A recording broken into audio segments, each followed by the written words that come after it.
तो हमने कहा गाने का मन नहीं, तो राजीव भैया कह रहे हैं कि नहीं बड़ा मजा आता है। आइए। होना दहेज में समान चाहिए, नहीं पटक के मकान चाहिए, सुना अगुआ बटे के अरमान पर समधी मियां ब्यूटीफुल एगो समधी अगुआ से जे बियाह लगैले बा उनके लइका के अगुआ से कहे लगल कि देखा हमरा दहेज में कुछ ना चाहिए, लेकिन जे समधी न होके हमार एकदम चकाचक टनाटन कटरीना कैफ जैसी हो, है ना? आइए। होना दहेज में समान चाहिए,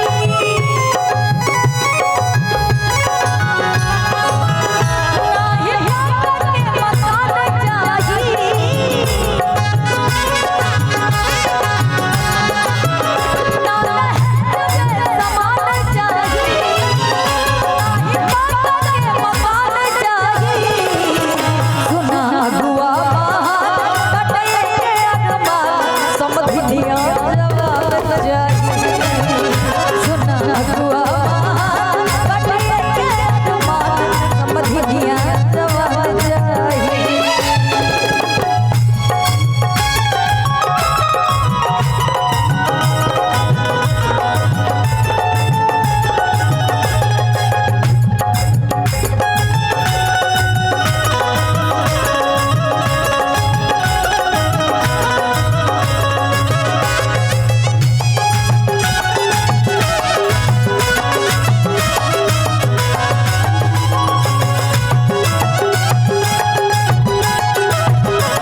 के सुना अगुआ